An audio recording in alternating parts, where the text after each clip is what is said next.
What do you call? I mean, I've never thought about it, but what do you call if we call that mid-morning coffee and snack a brunch, or early lunch a brunch because it's between breakfast and lunch?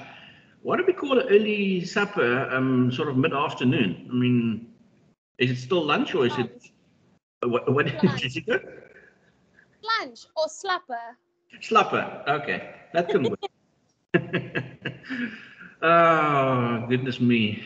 Yes, I can definitely hear from this from the comments that the spirits are high. So let's progress through and finish chapter 5, which, as I said, some of it we would have touched on in first year business marketing, but obviously, and I'm going to try and just close this transcription. Oh, there we go. That's much better. I want to see myself talking. It's bad enough that I hear myself talking. And I suppose the experience for you is exactly the same. But I thought let's just quickly summarize where we left off yesterday so we did not hang in mid-air. We finished off yesterday when we spoke about selling services specifically as opposed to products, and we motivated it by looking at specific characteristics that that differentiate between products and services. And the 5 that we have on the screen are the ones that's usually most commonly used to differentiate between products and services. Where intangibility refers to, or let's rather put it as say, products are very tangible because you can touch and feel and taste them and use all your senses to identify them. Where services is mostly intangible, but you also have your hybrid services that's hot product, or that's a service that also offers products, like a restaurant, for instance, or an airline or a hotel for that matter. Inseparability means that the service can only be performed, if the customer who receives the service and the benefit of the service is actually present as well. You can't send your friend to the dentist, although you probably would like to, because we're not all keen on going to the dentist. You can't send your friend to have your hair cut. You actually have to go yourself. If you have a stomach ache, you can't send your friend to the doctor. You have to go to the doctor because you have the stomach ache. And in the products case, it's totally different. I mean, you can send somebody to buy a can of cool drink for you. The variability refers to specifically the standard, because there's certain standards of approval when, like the SABS, South African Bureau for what's the SABS stand for? I'm not exactly sure, but it's the Standards Bureau basically. South African Bureau of Standards or something like that. They basically put their stamp of approval on the product to say, listen, it has met the minimum criteria that's necessary, it's safe, and there's a consistency in the quality. So you go into a shop, you can pick any cans of Coke that's there, and they will be exactly the same. Okay, maybe on a bad day you catch something that or take something is not 100%, but then you return it and it's fine. Service is slightly different. Because of the involvement of the extra 3 P's that we identified yesterday, especially the people's factor. The hairdresser or the hairdresser at the saloon is the person who actually performs the service. Now, that person and their specific mood on the day can affect how the service is delivered or how the service quality is. You go to a restaurant, you get great service, you go back to the restaurant expecting the same service, but now it's a different waiter or a different chef that's on duty when you go back to that same place, and therefore the service quality varies. Perishability refers to the fact that you cannot store a service. Like I said yesterday, you book a flight to Johannesburg, you know what, unfortunately, you have to be on that flight to get the benefit of that service. You cannot use that same reservation on a different date that suits you better. It's going to be a complete different reservation, unless there's been problems by the airline and the flights were cancelled, and you get the option of using it anytime within the next 12 months on the same destination or to the same destination. Service products totally different. You can stock up your favorite products if you haven't seen it for a while. Like recently, my son enjoys, my one son enjoys Mountain Dew as his preferred drink. He knows he's allowed to have it once a week, which is good. And for the last month, you couldn't find any on the shelves. Okay, so I'm not going to buy him a 2-liter Mountain Dew because I know that's going to. So we're looking at the 440 or the 400 or 500 ml bottle, and they were out. And this morning I found again. So again, I probably bought more than one this morning. I think you can gather because I know maybe they have production issues and therefore I might be without a specific item for a while. Marmite recently also announced that there was a period that they were struggling to get a certain ingredient that they use in their recipe, and therefore Marmite might run out of stock on shelves in certain shops. Nothing to worry, customers, but it will return, but at the moment we're under pressure. And there was, I did pick up that in certain shops that they were running low on stock and sometimes haven't even had any Marmite in stock. So these are the kind of things that if you have a favorite product, for instance, you can buy as many of those items as you can actually store and use it at whatever time is convenient to you. And then an ownership with a service, you don't take the ownership. You don't own the barber, you don't own the doctor, and you don't own the dentist. You basically have access to their services for the period that you are there, and in return you are paying a consultation fee. Products totally different. You buy the product, it's yours. If there's been an exchange of money for products, it's yours. You can use that product, or you can sell it to somebody else, or you can give it to somebody else. You're the owner, you can decide what you want to do with it. Right, that's where we left off yesterday.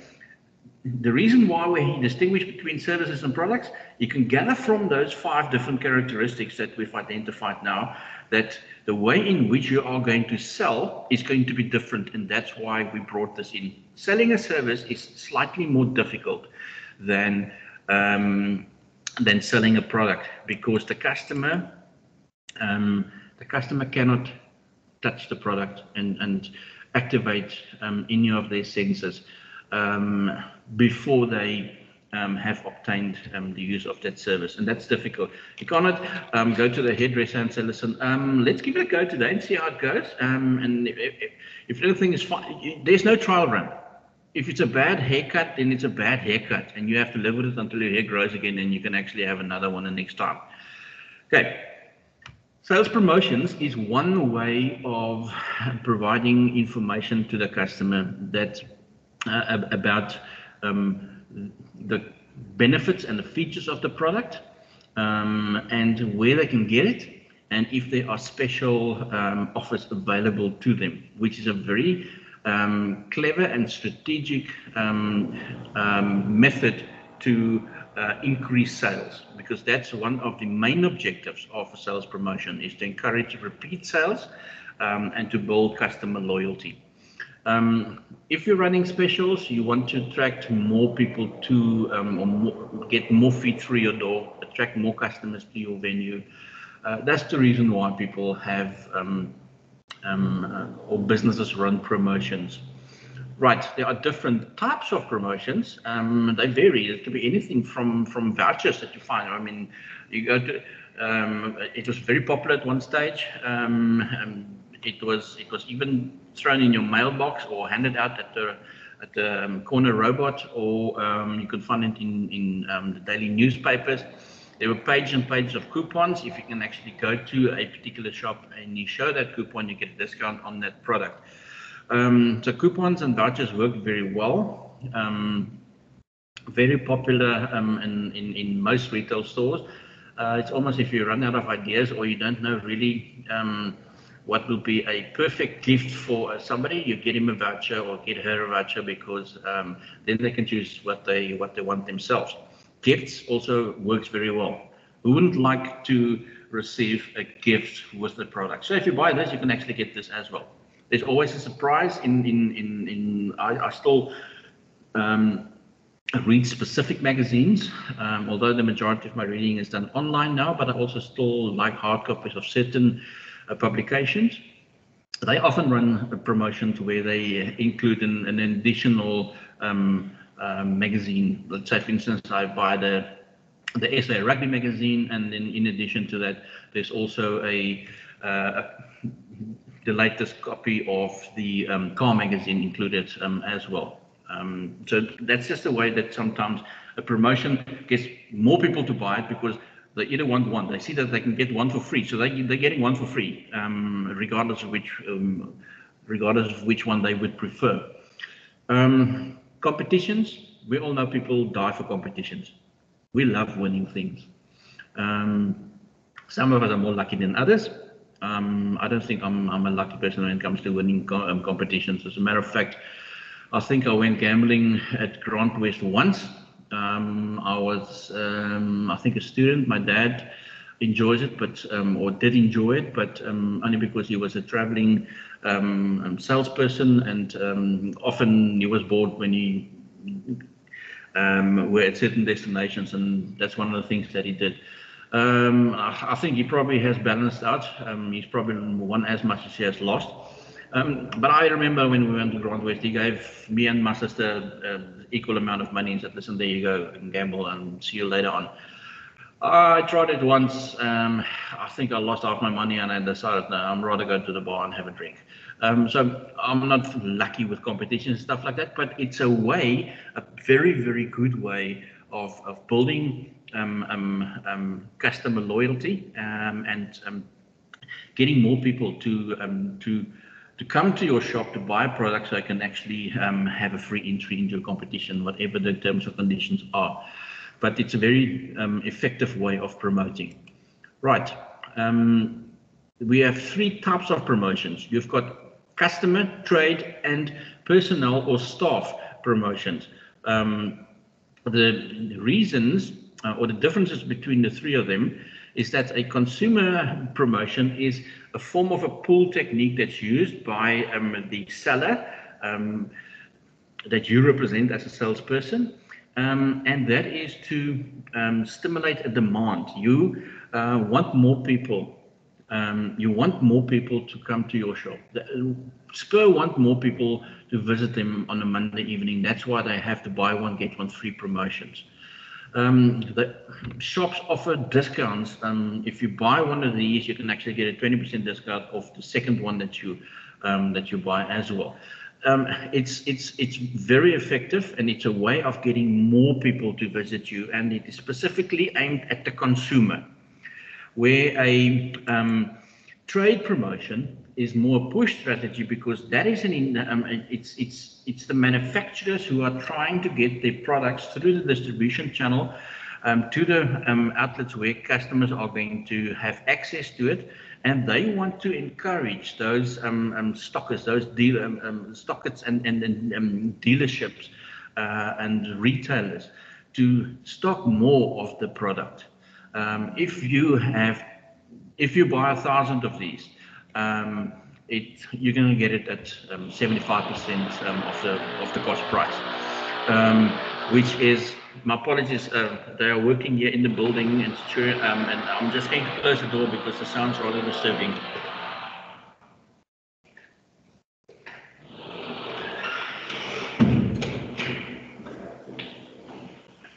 Okay, we're back, and I think a trade promotion is specifically aimed at the dealership, at the stockist of the product, and not the consumer.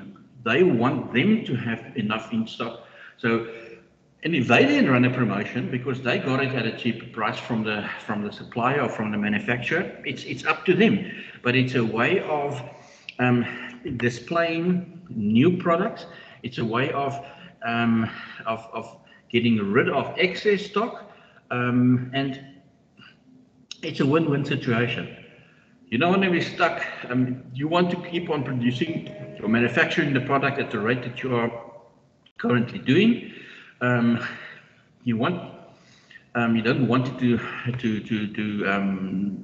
to heap up in a storage facility. You want to rather have it at an outlet where customers have access to it, because if it's sold there, then you can continue manufacturing at the same rate. So it's specifically aimed at a promotion that's specifically aimed at not the end user, the consumer, but at the intermediary, wholesaler, retailer in the distribution channel. And then we have our staff motivation or staff, staff promotions. That is basically where within a business there are certain rewards and awards for increased performance. If you as a business, if you as a sales force have certain incentives, a weekend away for the salesman of the month kind of thing, it encourages people to be more productive. So your staff motivations or personnel motivation is specifically aimed at the sales force members, to encourage them to work harder, sell more, and then obviously that's the end result, or the objective from the company for offering something like this, because they will make more money, and that's why they can reward the people who have made more money. So it's a fine balance for management to find between how much of that extra money that the sales promotion that you have, or the promotion in the form of a reward, as a motivation for your sales staff, are actually going to end up in their pocket. Is it sufficient enough that it will motivate them to work harder? That's where we have to find the fine balance. Anybody, any questions at this stage? It's quite simple and straightforward. I mean, promotions, we're all aware of promotions. We all, no, not all, sorry, let me rephrase that. I don't want to generalize. Most of us are suckers for promotions, okay? Anybody bought something recently that was on a promotion and now you're saying, oh, wasn't such a good idea? Nobody? You're making good decisions as consumers at the moment, you feel? Or is it that time of month where no promotion is actually going to, it's actually going to lure you into it, in buying it, because it's too close to the end of the month. Next week's payday, so I'm there at the moment. You can run any promotion past me at the moment, I won't be that much interested. If they start running the same promotion next week, and that's also the timing of the promotions, you'll see also is done very cleverly. It's done where people usually have more money, just after payday. That's where you usually find those promotions. Payday next week is, I think, Wednesday for the majority of people who get paid on the 25th. Some people get paid on the 26th. You'll see from Tuesday onwards, they're going to start offering promotions and specials, because I know people will have money from Wednesday onwards, and they will make those promotions available up to maybe next Sunday, for instance, end of the month kind of thing. Right. I wanted yesterday, and I picked up an old newspaper that was lying around at the house, and there was a promotion that was advertised, or that was done by a local retail outlet, certain liquor specials, and that was that was done as a promotion that will run from the next Tuesday to the following Sunday, and that Sunday evening before that promotion actually kicked in was when the president announced that liquor, that we were going back into no sales of liquor. That was the previous during the previous phase of lockdown. Sadly enough, you probably have heard the news as well that there's a very strong possibility of load shedding over the weekend. Okay, it's one of those things. I was rather mad yesterday because I got home at about 5:30, and that was, I think I was home 5 minutes, and then I got this WhatsApp that came through on the app that says there might be load shedding from 6 till 9, and we will keep you informed, but it might be on very short notice. That wasn't what I was going to wanted to hear, because yeah. But anyway, fortunately it didn't happen. But that was just the first red flag that says it's going to happen at some point in the very near future. And then they announced it this morning, yes, that we can expect a bit of load shedding at some point. As I said previously, I don't really care if they do it, but just don't go back to 2015 when this all started, and switch it off. Give us enough time to plan. for us to get Plan B in place for especially people who need access to electronic devices. Right. Exhibitions, very, very effective as well in specific industries, especially.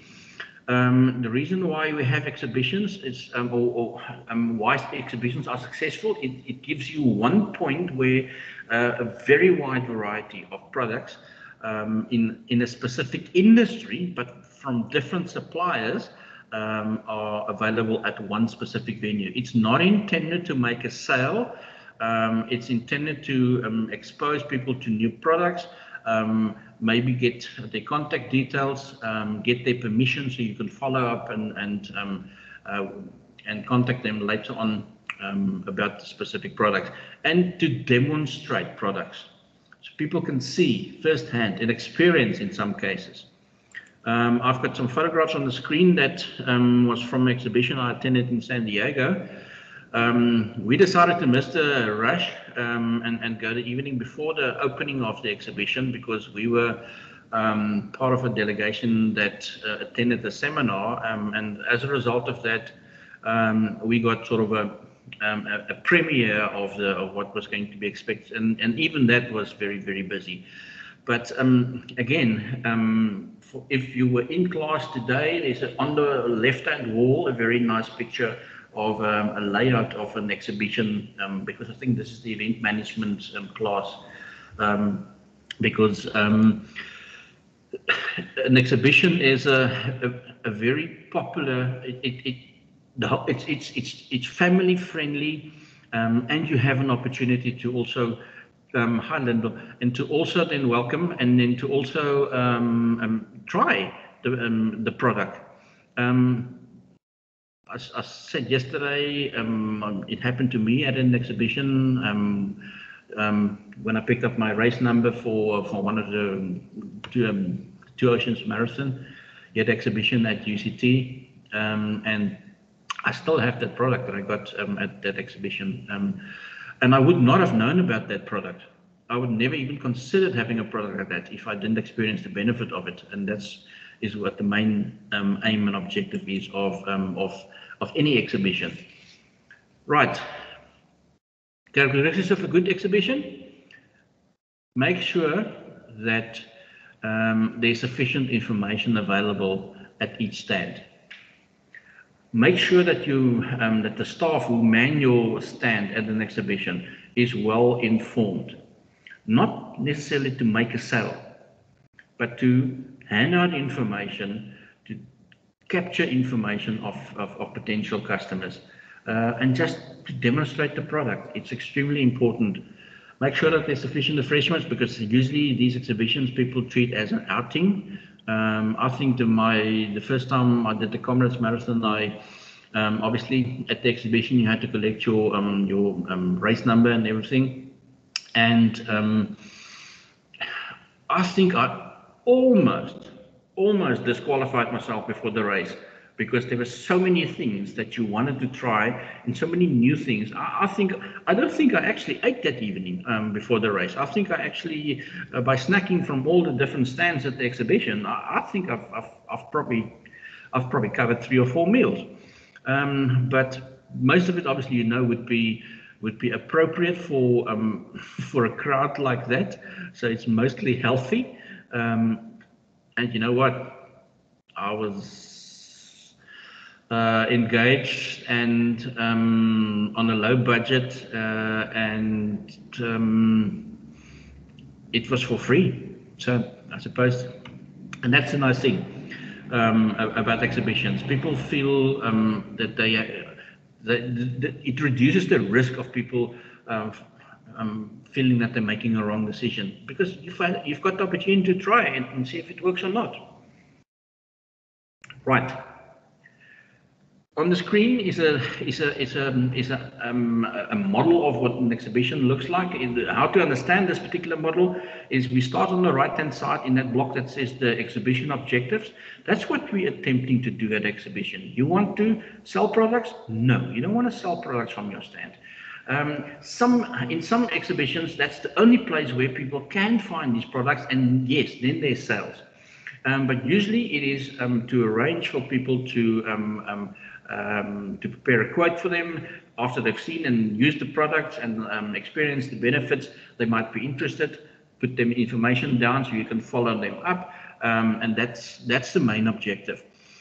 Where sales come into this is from step 4 onwards. From step 4 downwards to step 7 and 8 is where the sales component specifically come in, because the salesperson is not, there are 2 ways. Step 1 to 3 is the marketing that is done in duly. Firstly, by the individual exhibitors.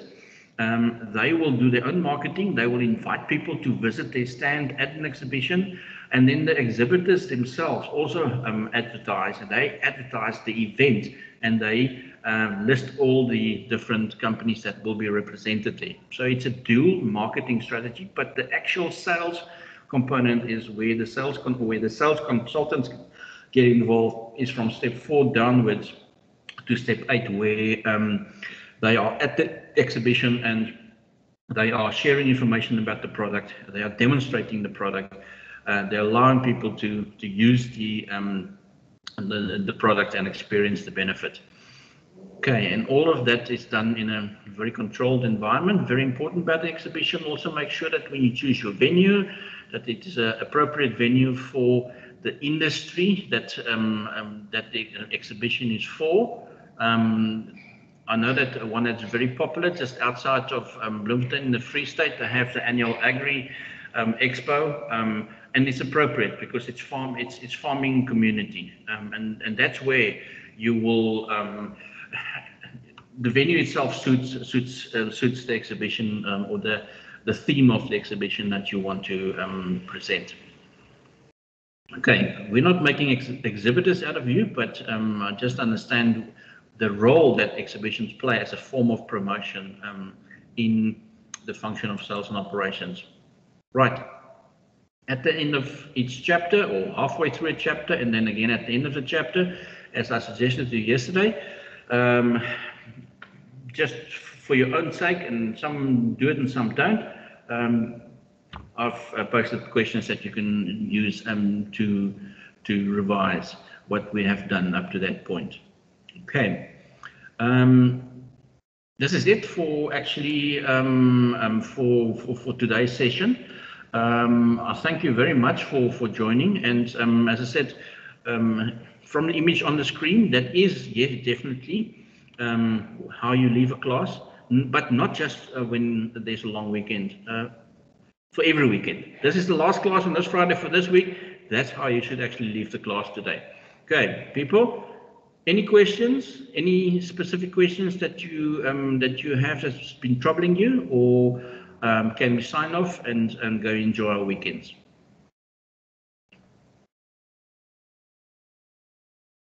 Thanks, sir. Enjoy the Premier League. You all good, Lelio? Yes, sir. I'm saying enjoy the Premier League this weekend. Yeah, and Zasha, I mean, good luck with Chelsea. I hope that they continue to win, because that makes them overconfident. So when they play Liverpool next week, we'll have a good clash. But we'll have a good clash anyway. You guys are always welcome at Anfield.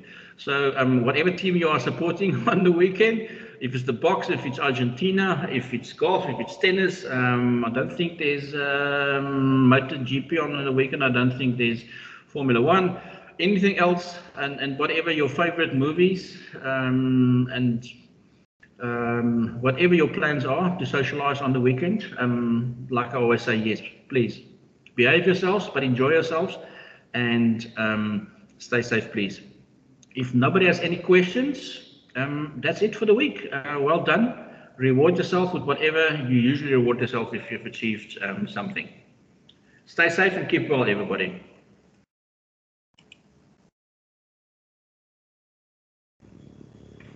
All good, guys. Keep well.